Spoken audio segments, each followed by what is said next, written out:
शास्त्रों में, संत वाणी में और गीता में भी ये बात आती है कि पापी मनुष्य भगवान में प्राय नहीं लग जाते।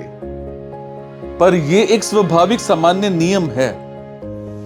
वास्तव में कितने ही पाप क्यों ना हो, वो भगवान से विमुख होकर ही नहीं सकते, क्योंकि जीव साक्षात भगवान का अंश है।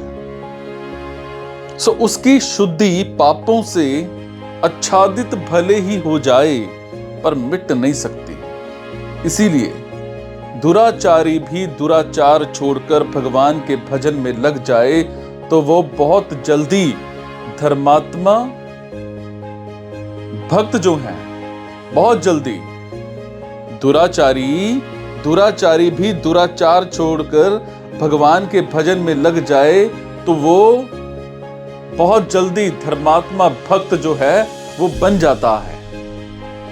सो मनुष्य को कभी भी ऐसा नहीं मानना चाहिए कि पुराने पापों के कारण मेरे से भजन नहीं हो रहा है, क्योंकि पुराने पाप सिर्फ प्रतिकूल परिस्थिति रूप फल देने के लिए होते हैं, भजन में बाधा देने के लिए नहीं। प्रतिकूल परिस्थिति देकर वो पाप नष्ट हो जाते हैं। अगर ऐसा मान लिया जाए कि पापों के कारण ही भजन नहीं होता, तो दुराचारी से दुराचारी पुरुष अनन्य भाव से मेरा भजन करता है, ये कहना बन नहीं सकता। पापों के कारण अगर भजन ध्यान में बाधा लग जाए तो बड़ी मुश्किल हो जाएगी, क्योंकि बिना पाप के कोई प्राणी है ही नहीं। पाप पुण्य से ही मनुष्य शरीर मिलता है। इससे सिद्ध होता है कि पुराने पाप भजन में बाधक नहीं हो सकते। इसलिए जो दृढ़ व्रती पुरुष भगवान की शरण होकर वर्तमान में भगवान के भजन में लग जाते हैं, उनके पुराने पापों का अंत हो जाता है। मनुष्य शरीर भजन करने के लिए ही मिला है। सो जो परिस्थितियां शरीर तक रहने वाली हैं वो भजन में बाधा पहुंचाएं, ऐसा कभी संभव ही नहीं है। सकाम पुण्य कर्मों की मुख्यता होने से जीव स्वर्ग में जाते हैं और पाप कर्मों की मुख्यता होने से नरकों में जाते हैं। परंतु भगवान विशेष कृपा करके पापों और पुण्यों का पूरा फल भोग ना होने पर भी, अर्थात 84 लाख योनियों के बीच में ही जीव को मनुष्य शरीर दे देते हैं।